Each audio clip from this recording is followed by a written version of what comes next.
Ako urong dito, and I said I would stake my honor, my life, and even the presidency.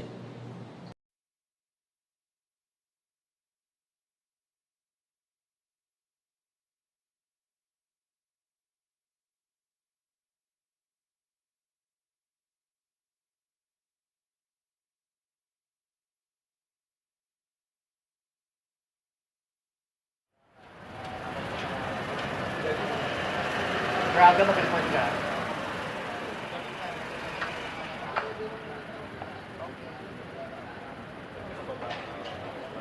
Radyo mo bukas na.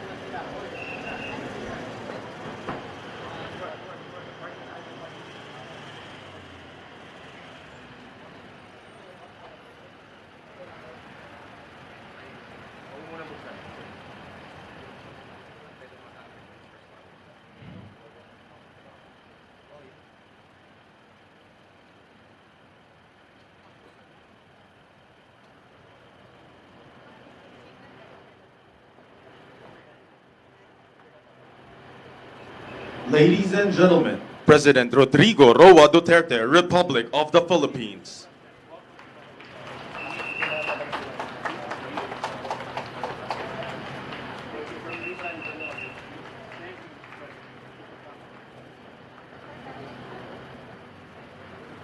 This evening, we will witness the unveiling of the marker of the Mela Hotel by President Rodrigo Roa Duterte, to be assisted by former Senate President Manny Villar, Senator Cynthia Villar, together with Vistaland President Mr. Paulo Villar and Vistaland Managing Director Ms. Camille Villar.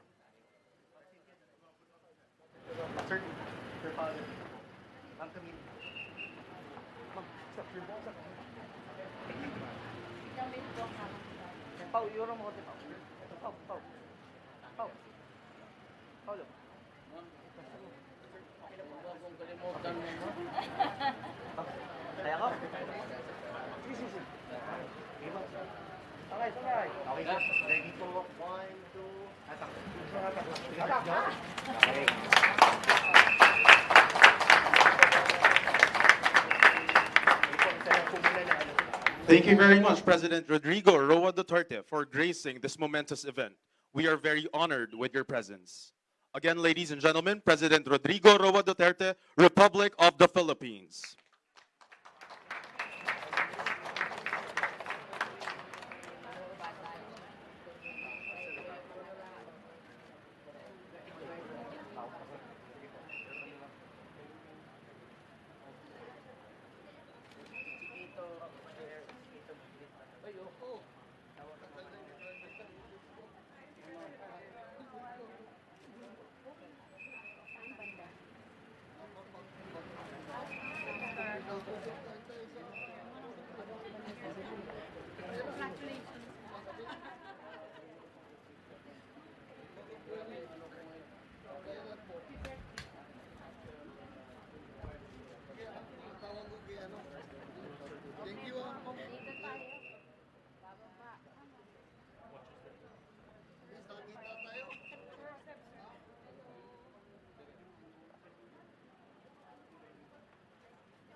Para sa pagbabago,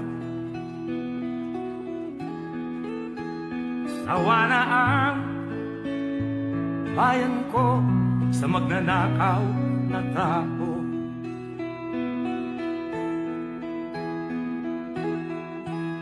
Madilim na kahapon, ikaw ang mag-aamon. Sa piling mo, Ladies and gentlemen, President Rodrigo Roa Duterte, Republic of the Philippines.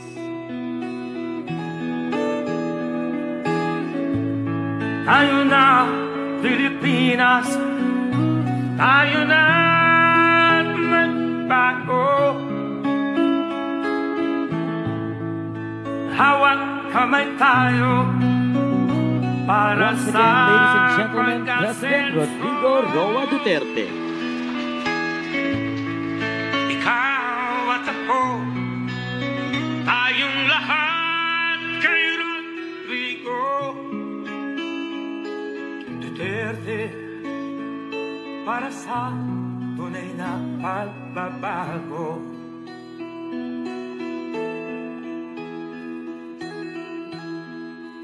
You may now be seated.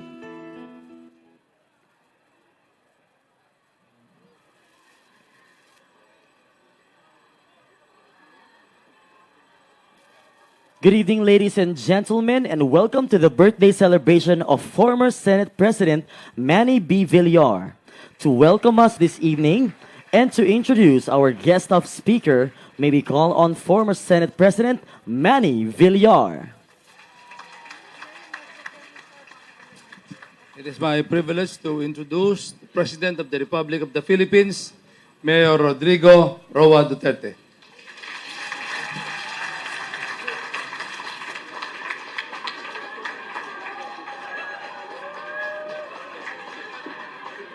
Kindly sit.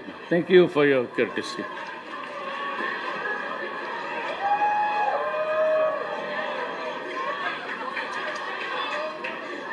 Senator Cynthia Villar, ma'am, our birthday celebrant for today, and my good friend, my former speaker on the 11th Congress, Manny Villar, and his family. Public Works Highway Secretary Mark Villar, one of the performers in my cabinet.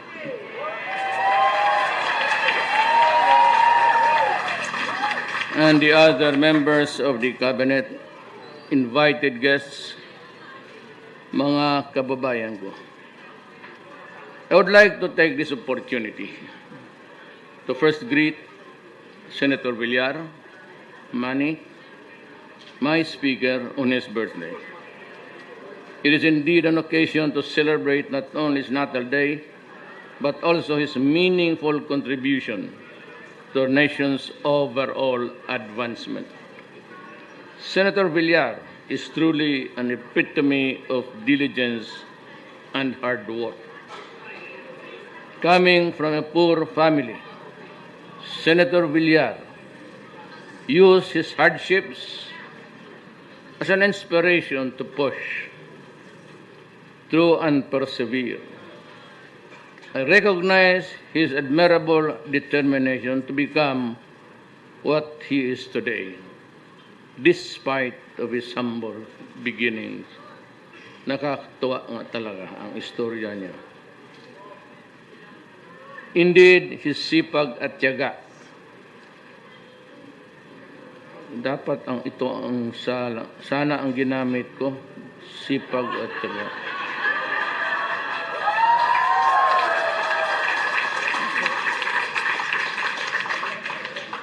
Nagkamali kasi yung mga PR ko, DDS, Davao Death Squad.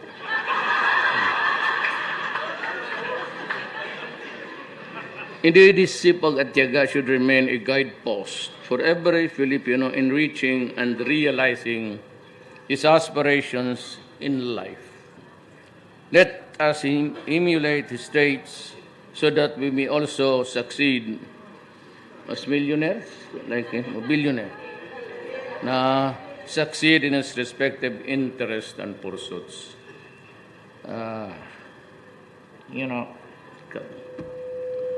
Lahat dito sa mundo, it's destiny.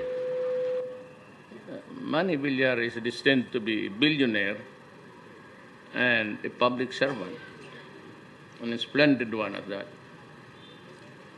His gift to the nation is the example that has given us that if you have the tiyaga at sipag, it might be in the other dimensions of life, pero definitely you'll have success.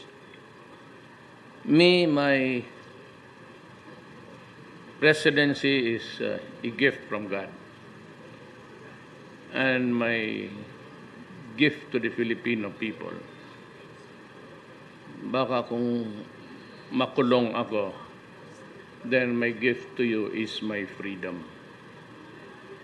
And if I have to go to jail for killing these idiots, I will do it.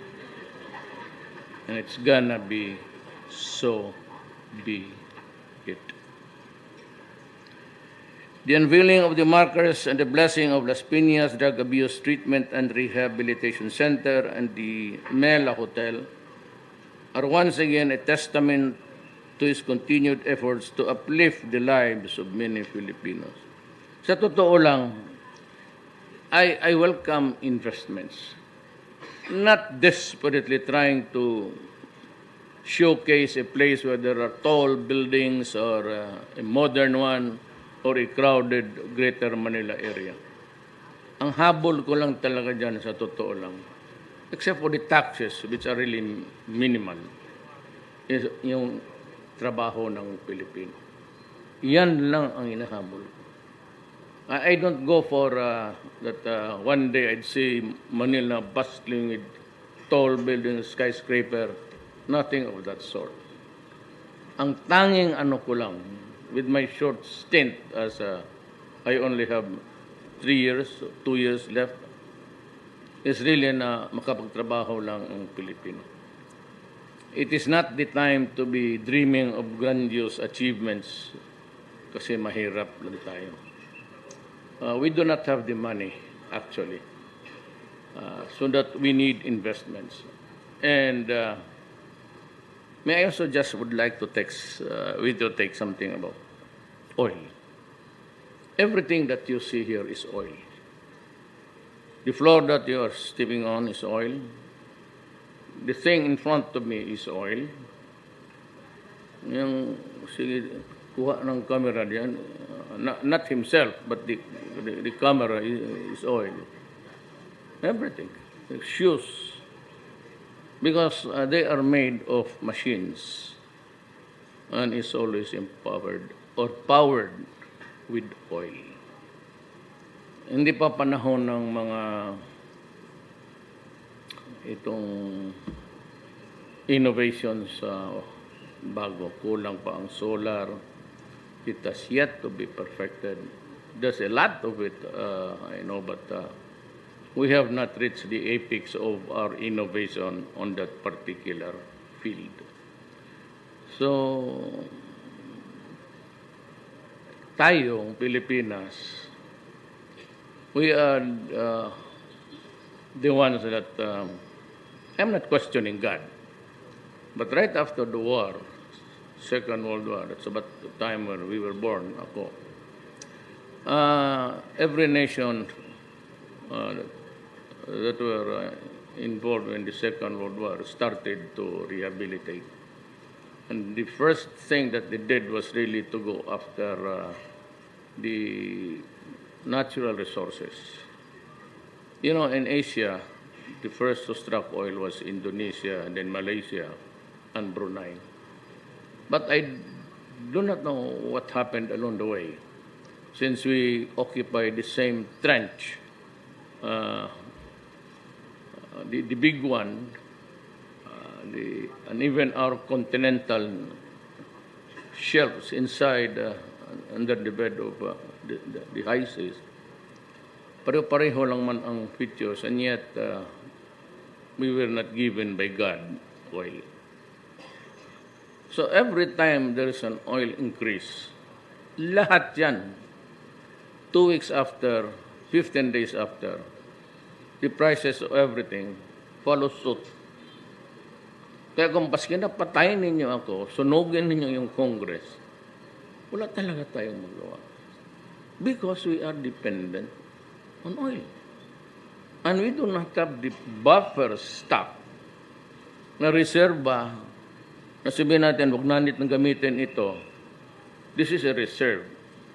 Just in case there's trouble, world war again, or what, you have this stock to move your country. Eh, ang problema tayo, wala. We have an inventory.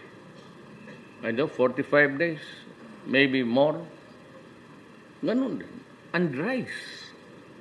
We have lost the arable lands. In Mindanao, the landowners there, who were the first to be given large tracts of lands during the Spanish and the American periods, sila yung binigay na. Yung homestead na yan, that's an American invention. That's the homestead of America. They patterned our distribution of lands. Kaya noon pwede kang kumuha na 7 hectares, 24 if you are a corporation. But along the way, they forgot that there was also the Adam and Eve of Mindanao. Well, the Visayans were called Sugboanon. It's not really Cebuano. The originals would say, taga saan ka? Sugbo. Then the Hiligaynons. Then you have the Maranaos. Then you have the Tausogs and everything. But 80 years before the Spaniards came, in 1521 or 22, dumating si Magellan. Nagkalat ang gago dito. Hindi naman niya lupa ito, akin ito, akin ito. Kaya nagalit sila Pulapo. Was actually a Muslim. Kaya tinaga talaga siya. Ganon. Those are the nuances of colonialism. And for a part, the latest stroke is the return of the Balangiga Bell. Now, let me be very clear on this. Here and now, the credit of the return of the Balangiga does not belong to any worker or officials of government. The return of the bells were upon the demand of the Filipino people. Nobody should ever claim success for that. It was a property of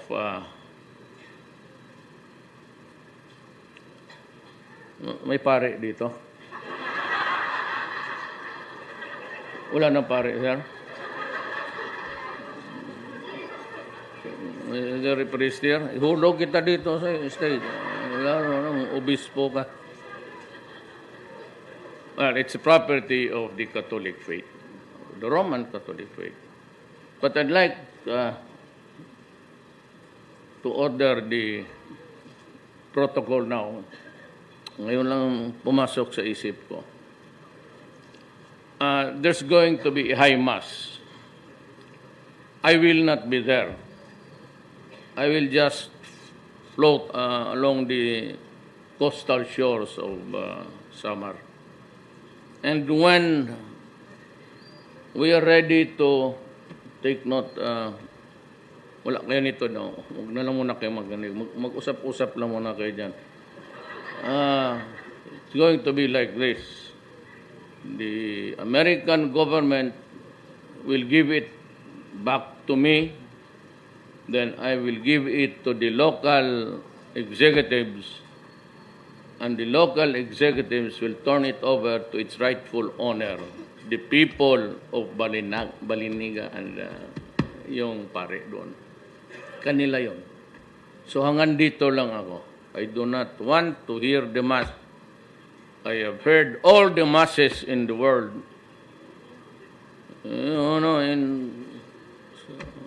Kayo graduate ng Ateneo, di ba? Every Friday, since kindergarten yan, you go to confession, putang ina, baski na, high school, what are your sins, my son? Putang ina, papawi. Alam mo na kung ano ginagawa ninyo kay mga lalaki. It's not a sin. Come on, boy. Tell me about your sins. I went to the what? To the to the rooms of the maids, and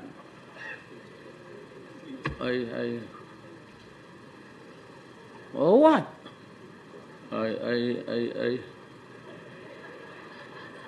lifted the blanket. Wow, that's bad. Why? because I wanted to see what's inside it. Oh! And the idiot was funneling us. Kaya nung wala, sira na ko. And after that, went back to your room. No. I went somewhere else. Oh, where?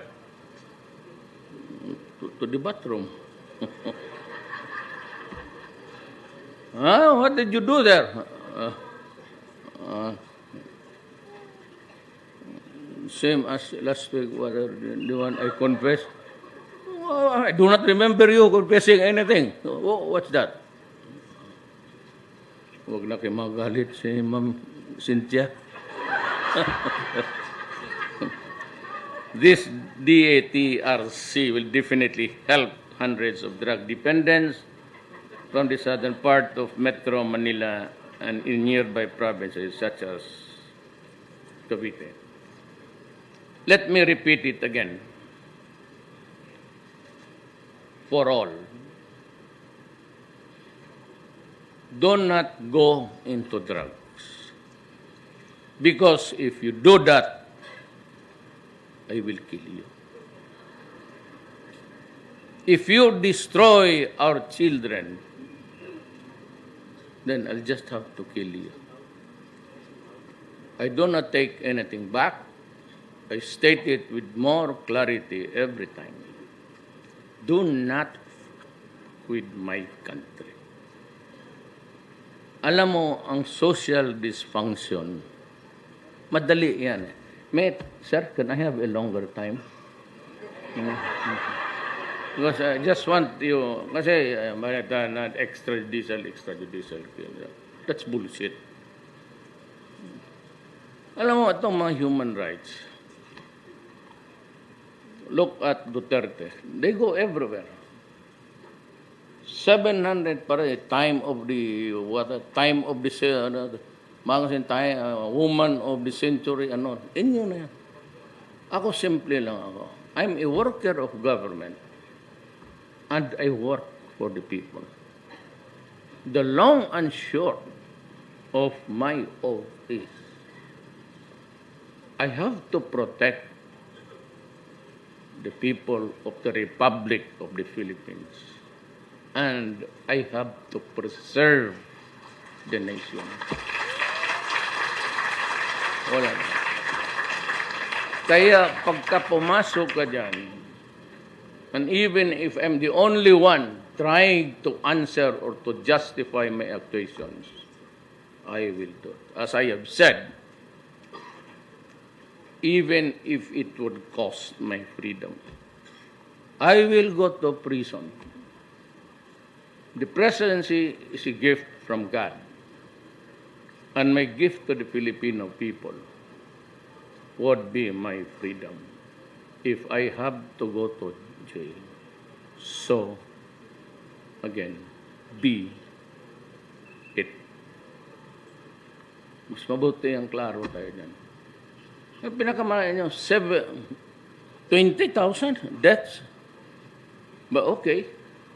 It doesn't say where did it happen, what actually happened, how did it happen, when, where.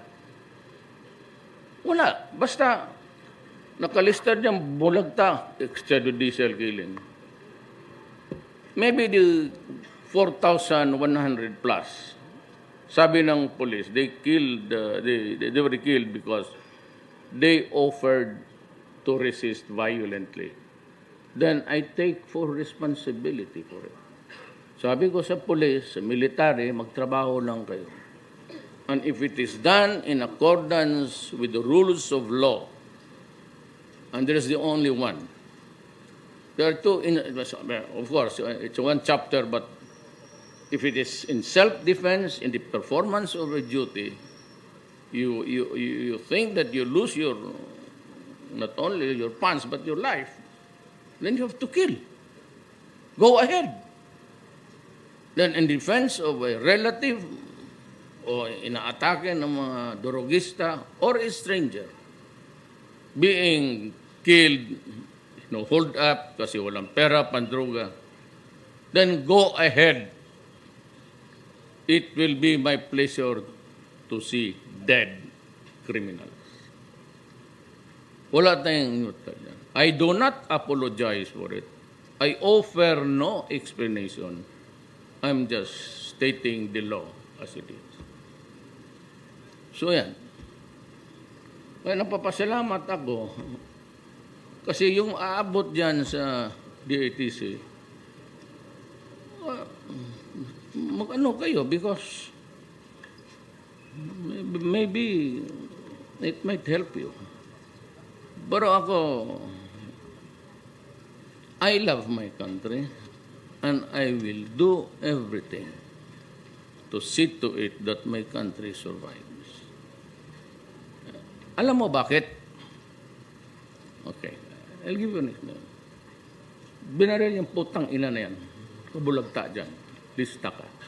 Wanted. Anong ginawa nito? You want your enemies to suffer?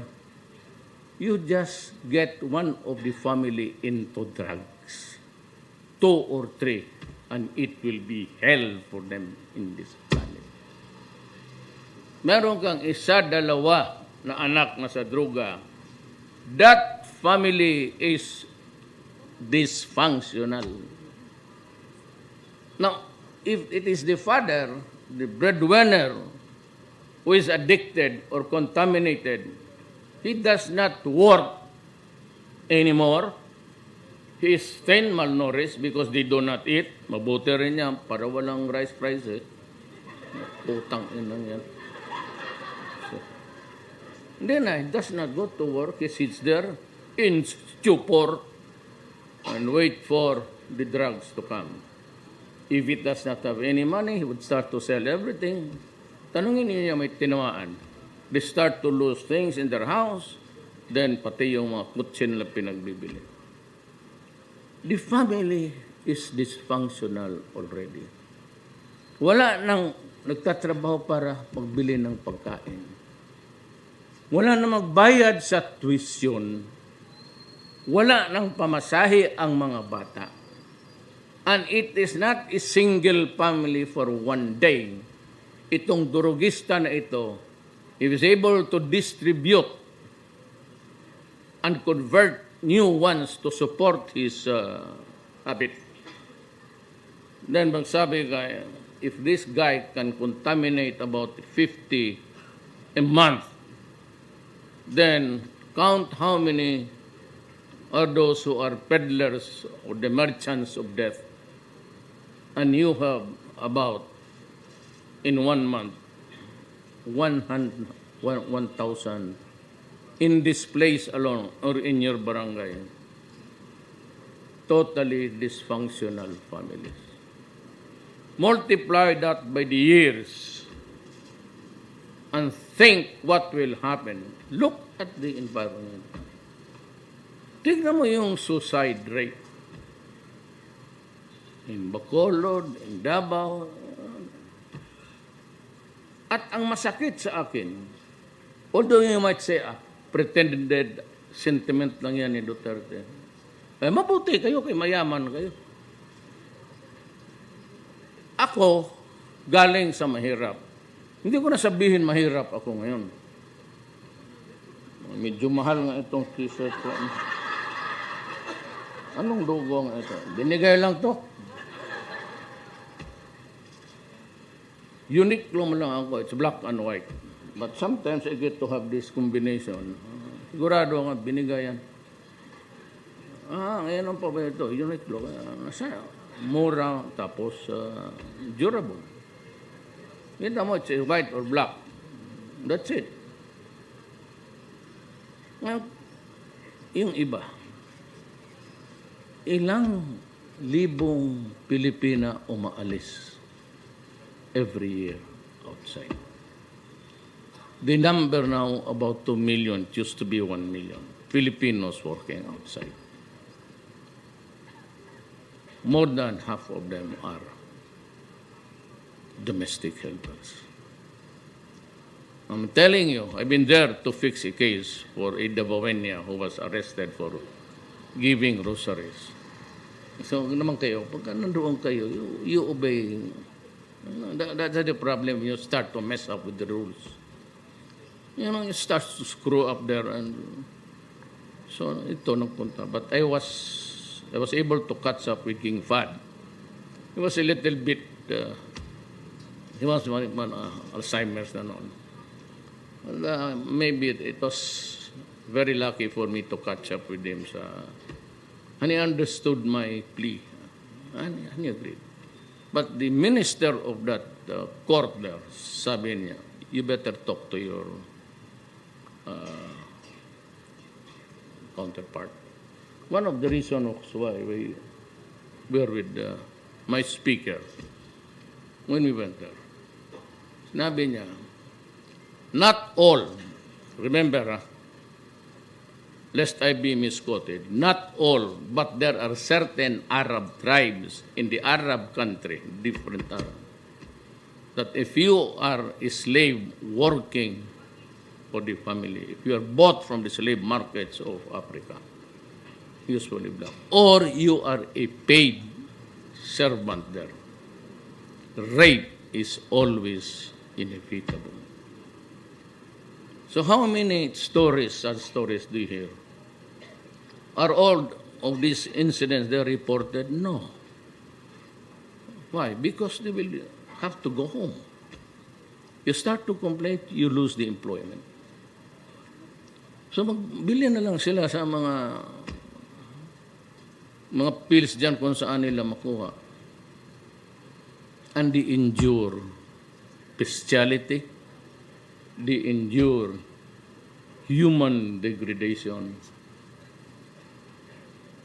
and the loss of human dignity. Titiisin nila yan, putang ina.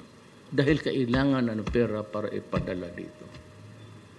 Papadala dito, tapos pagdating dito, itong mga putang ina, gagunin taga nila yan hanggang bumigay ang bata. Alam nila may pera na dumadating.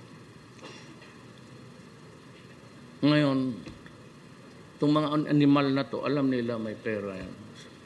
Pag nahulog na yan, so yung new recruit, he will have to find a new recruit also to sustain his habit. That's how it spreads in society. Now tell me, yung iba pinapasok sa refrigerator.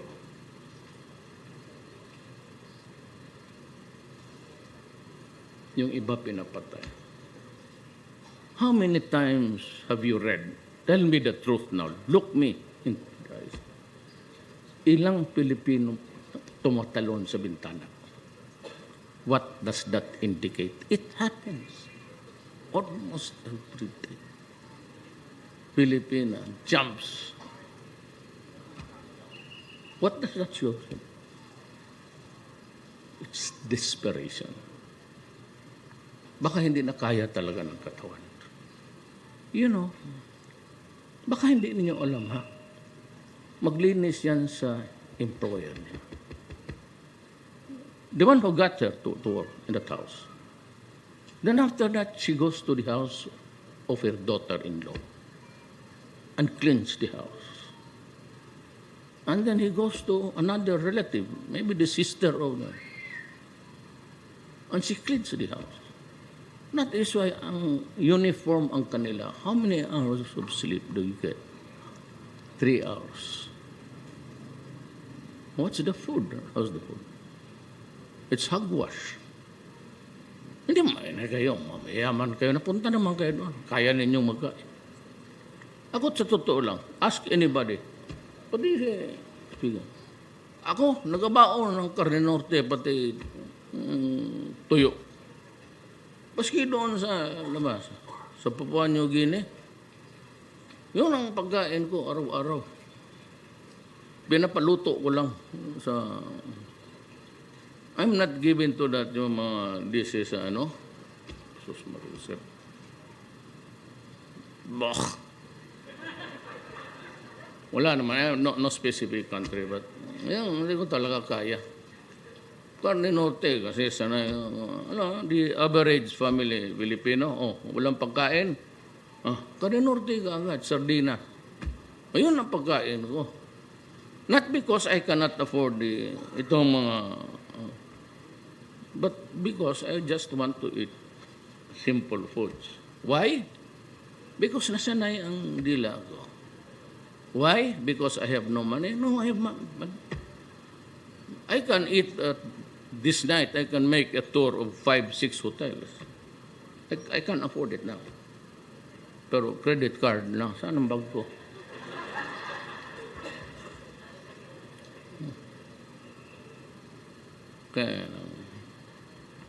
So, kayong mga durugista o may kilalang durugista o galit sa akin kasi pinatay ko yung kaibigan ninyo, anak ninyo, putang ina, sila ang sabihan mo. If you want this killing stop, if you want to live peacefully, if you are afraid of AJK, there's only one simple thing that you have to do. Just drop it. And it will end tomorrow. I assure you. Kung may magpatay pa ng police dyan, sila ang patayin ko. Just drop it. At saka yung mga police, bantay kayo sa akin. Of late, kita mo namamatay puro opisyal. Major problem ka. Ina mo, huwag mong bigyan ng bullshit na gano'n.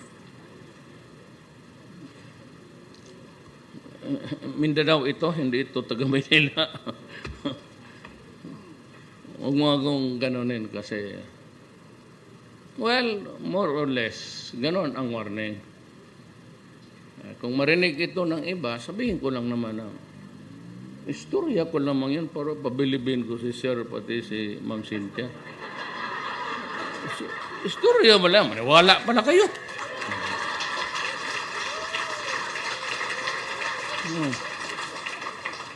Pero ganun, you have been to Davao. I could see that, well, most of you must have been there. Tingnan mo Davao. You can walk. Do not pack it up because do not spoil the day for the Filipino. Para wala tayong gulo. Wala akong ito. Ayan si Ma'am, sila lahat. I tell you now, again and again, there is no document or documents involving money, public or projects and everything. It does not reach my table, either in the office or in my house. It begins and starts with the cabinet member. Wala ako. All I received is 2027. That's all. Wala na. Paghanap kayo ng dokumento, either in Congress, COA, wala kayong makita na approve or disapprove. Kanila yan. Ako, mga appointments, then policies. Pati yung mga policies natin with our bilateral and multilateral commitment. Hanggang dyan lang ako. Kaya kung magmura ako ng tao, pati yung ABS-CBN, pinuputang ina mo. Kasi wala talaga kayong makita sa akin. Pag alis ko, halungkutin mo yan. May siguro may makita ka ng Brian o Panti, pero sa mga stop. Hindi sa akin yan. Because I am celibate. Baski anong gawin mo? Sinong 73 dito? Believe ako sa iyo kung I will make you the deputy president. Wala na. Kaya kayo, ma'am, yung sabi maglakad-lakad. Huwag ka nang umuwi, putang ina mo. Sige. Wala na yan. Istorya na lang. Ako, no more. Wala na talaga.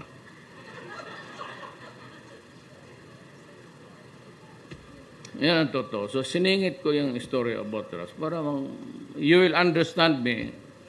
You say that I'm a killer. Yes, I am. for my country, I will kill you. For gain, personal. Too late to start it. Too late. So, yeah, I've been mayor also for the longest. 23 years ako mayor sa Davao. I never lost an election. Diretso-diretso na ako hanggang. Hindi ko nga alam kung bakit nanalo ako dito. Frankly, except for si Mama and si Speaker. But maybe just for old time's sake. But I could only count about 4 or 5 politicians all over the country. Wala akong ni isang kagawad, barangay captain, wala. And yet, I won. And so I asked God, huwag kayo maniwala dyan sa magbuang ng obispo na yan. I never said I do not believe in God. Kindly revisit my statement. I said, your God is stupid. My God has a lot of common sense. Those were the exact words. Kasi when you use religion as a platform to attack me, then do not be surprised. Sino man ang then the platform itself, which is really the Roman Catholic Church. At sabi ko, patayin mo yung mga obispo na yan. Kung sila mismo sa misa nila, saying a mass there, I think it was Trillanes who was there. Sabi ng pare, sana mamatay na ito si Duterte. Kung kayong mga pare, mga obispo, mga putang ina kayo, if you can say that to me, wish me to die in a mass, bakit ako hindi makasalita? Di kayo rin. Total, sino man maniwala na magpunta kayo ng langit? You're dreaming? Ay, lahat tayo makita-kita sa impyerno, kabaklaan ninyo mga putang ina. 85% of them are homosexual. Alam ninyo yan. Yung ibang naiwan na 15, ayun, nagkakalat sa mundo. Nabasa naman ninyo yung altar secrets, no? Hindi ako this is not a campaign for it. Pero may percentage ako nito sa publisher. Totoo. Sabi niya mo, altar secrets. It is there. Pati yung orphanage nila, mga anak ng pare. Ito dito, si Bacane ang number 1. And there's another one, if you can, wala kasi yung akin. But it's just somewhere there sa, it's either in Davao, The popes,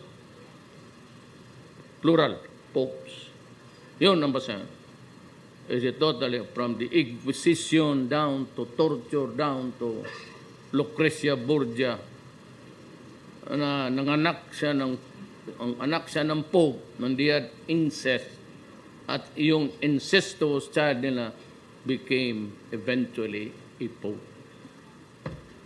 That is the scandal which they cannot deny because that is history. Kaya kung gusto ninyo, we can have a public debate in Luneta. Line up all of your orators and public speakers na mahusay. Ako mag-Tagalog lang ako, pati Bisaya, ihawa mo.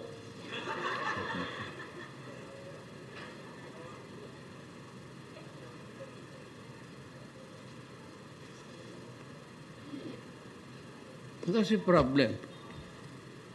I can only remember one president, Ramos, who advocated family planning. Pati ako. 110 million. Sabi ko lang ate, ang Arab land eh. They sold it to the multinationals. But it's now the practice all over the Philippines. It's cash crop. Taniman yan, i-harvest, ipagbili. Who gets the profit? The multinational, of course. Oh, anong umabot sa Pilipino? Eh di yung sweldo ng agricultural worker. Wala na tayo. At whatever is left, or residual, aside, kasi walang bagyo doon. So you can plant anything and it grows. Dito, tinatamaan ng bagyo. So, those are the dynamics that plays out in this country. Totoo man sinasabi ko. Mamatepag, if you think that I'm lying, you can all pray in unison.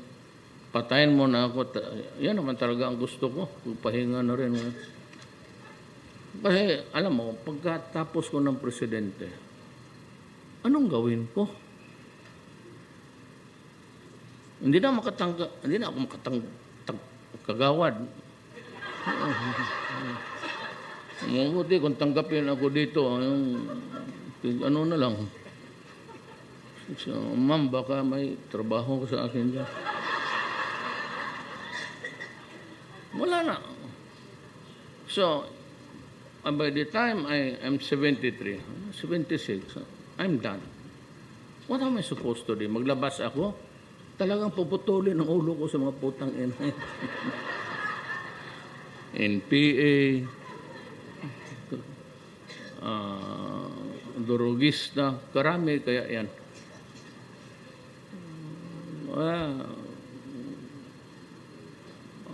By the time gusto ko magsabi yung pare, mamatay sana. Just pray for, sabi ko, okay God, I accept that prophecy. Mamatay ako, I like it. But bigyan mo lang ako ng kunting panahon para makumpleto ko lang yung trabaho mo. Para madagdagan yung population sa impyerno kasi medyo kulang na eh. Talagang pulpog na yung iba. Wala nang makuha sa Satanas. Ashes. Total, ang kasama ko doon, pare, hold upper, lahat obispo ng mga bakla. Sigurado yan. Kaya yung pinalitan ito, itong Pope ngayon, progressive to. Diyan ako, believe ako, saludo talaga ako dito. Pero yung nauna, why was he... But there's another scandal brewing now. Because of homosexuality. He was dancing all night in Vatican.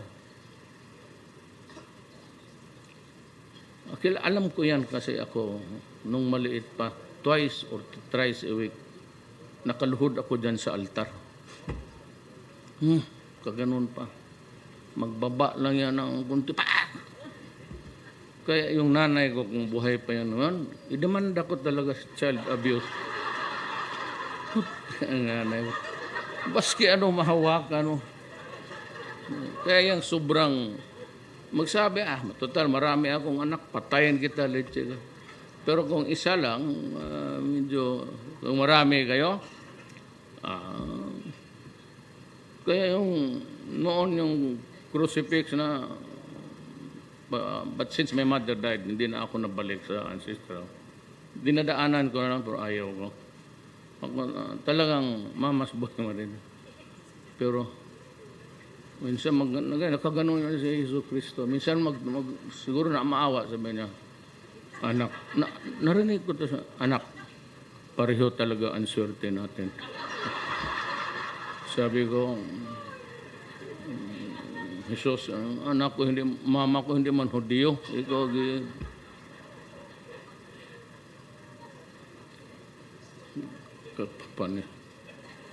balik tayo sa, sige ko itawa dyan eh.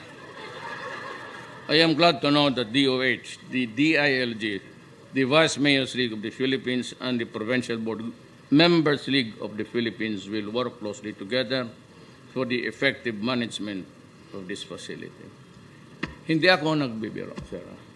Kailan you study the man. Yung sa harap ninyo. Tignan ninyo ngayon sa... Look at lahat sila politiko. But this is all. Tingnan ko sino pinaka-mabait.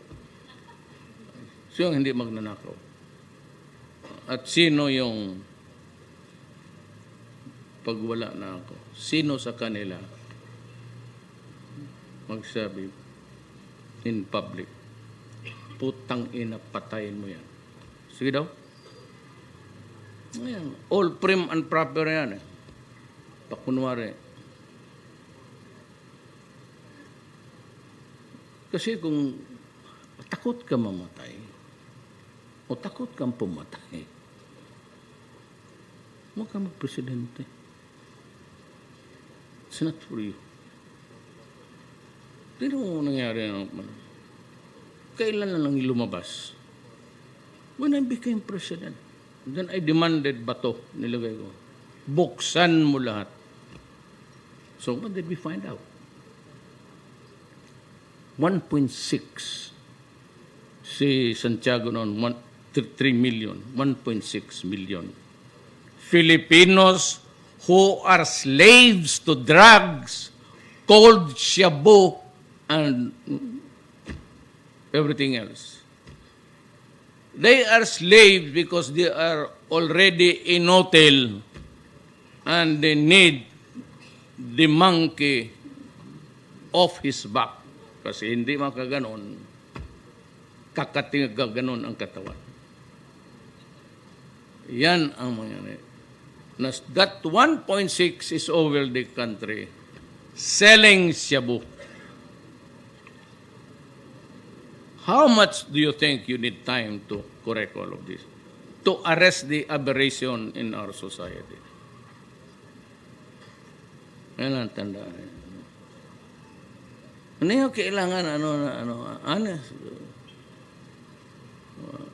si Sir Manny, nag-prepare na talaga. Pundi siya, mayaman naman siya. Then reaching out to his fellow men. Kung magpresidente siya, nandyan yung rehab. Tapos magpagawa ka na lang ng crematorium lang, sir.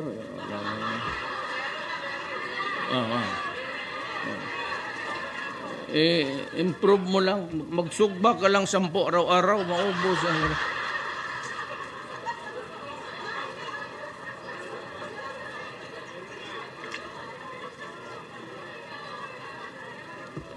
This initiative is consistent with our efforts to eradicate the drug problem in the country. I therefore thank Senators Manny and Cynthia, their children, the entire CPAG Foundation, and all communities involved in this endeavor of staying true to the commitment of leading our peoples towards more dignified and meaningful lives. Let me also welcome the latest addition to the lineup of the Vista Land and Landscapes, the Mela Hotel. Wala masyadong tao dito, no? Mabuti yung medyo malayo, maraming cover. Wala kang makita, magpasok dito. Pwede na tayo dito. Pag wala si Ma'am, si Armani, okay lang yan. Ganun mo lang yan siya. Paborito. Sige lang. May malapit ka na. Without... wala na tuloy ako. Kayo magsigitawan dyan. Let me also welcome the latest addition to the lineup, Vista Land and Landscape. As a Spanish-themed structure with more than 100 rooms, various dining halls, banquet halls, and conferences rooms.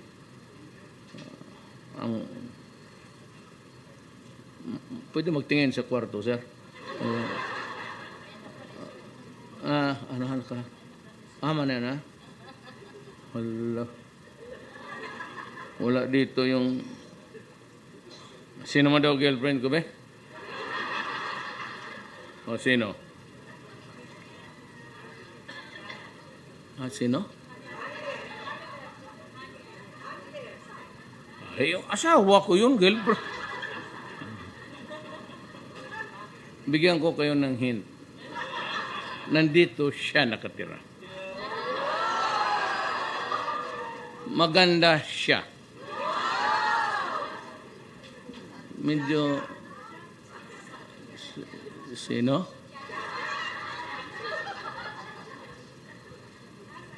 May kalandian siya.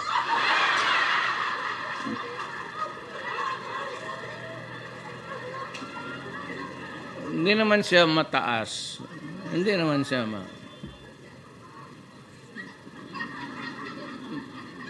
maganda ang mukha niya. Pero ang tarantada si Lusa. Marami naman siya noon. Bakit ako ang ginagantihan?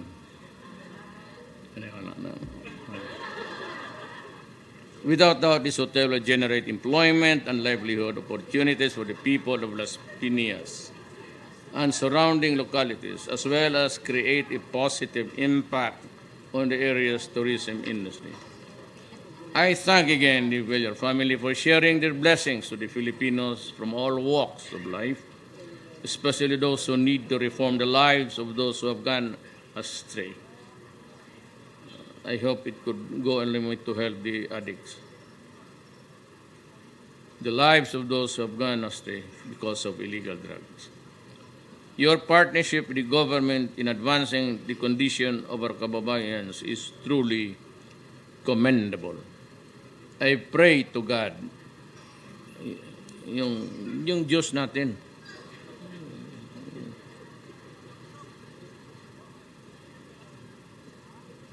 hindi ko maintindihan. Gano'n ang chalice o gold. Yung ostiya minsan, kuripot, ang mga bahaw na. May amoy man itong putang.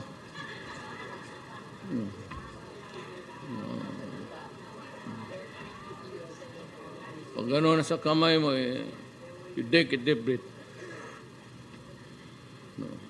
Padre, putang inang amoy na to. Naamoy ko rin ito kagabi.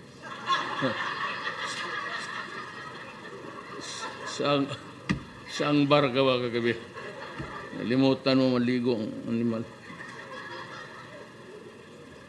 I pray that your endeavors and advocates will continue to serve the needs of the Filipino people.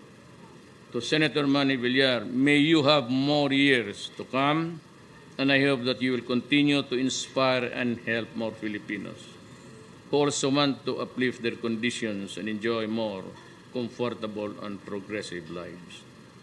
Again, happy birthday and congratulations for all of you.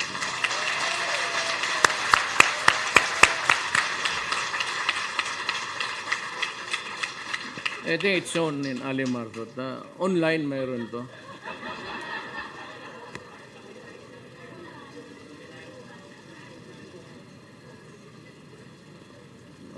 Dito sa last paragraph.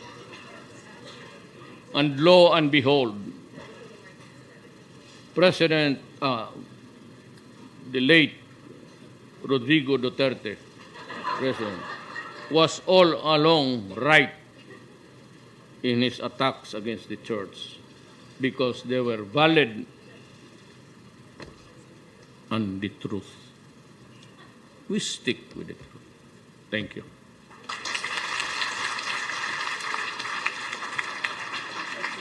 Thank you very much, President Rodrigo Roa Duterte, for gracing this momentous event. We are very honored with your presence.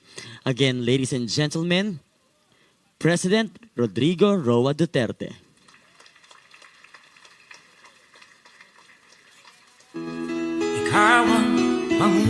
May we request everyone to remain seated until after the President has left the program venue.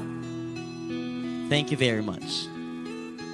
Sawa na ang bayan ko sa magnanakaw na tao.